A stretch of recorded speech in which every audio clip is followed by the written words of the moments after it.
పెద్ద యజ్ఞం చేస్తున్నారు ఆయన. మనసులో చాలా పెద్ద యజ్ఞం. ఏదో ఒక అమరావతిని మనకు, అమరావతి అనేటువంటిది ప్రారంభంలో నేను సంతోషపడ్డాను, అమరావతి మనకు వచ్చిందని. మళ్ళీ అమరావతి మనకు వచ్చేసింది. మనకే అమరావతిలో మనం ఉంటున్నాము, అమరావతి అని చెప్పుకుంటున్నాం. మనం ఇంతవరకు నేను విజయవాడ అనుకుంటుంటే అడిగారు అమెరికాలో కూడా, మీ రాజ్యం ఏది అని. విజయవాడ. ఏం చెప్తున్నాను ఇప్పుడు? చెప్తాను నేను అమరావతి అని చెప్తాను. నేను రాజ్యం నేను చెప్పుకుంటాను, నా అమరావతి నేను చెప్తాను.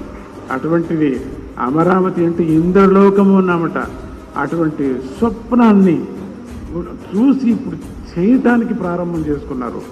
అది మంచిగా కలగని, సిద్ధి కలగని అని అంటూ ప్రతి నిత్యము ఆయన గురించి కొంచెం కష్టాలు ఉన్నప్పుడు ప్రతినిత్యం యజ్ఞం చేశారు స్వామిజీ.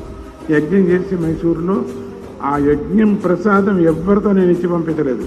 నేను ఇవ్వకూడదు, నేనే ప్రత్యక్షంగా ఇవ్వాలని అమ్మ సాక్షిగా ఈరోజు ఆయనకు ఆ ప్రసాదాన్ని అందించడం జరిగింది. నాకు సమాధానమైంది అని అంటూ ఆయనకు శ్రేయస్సు కలగని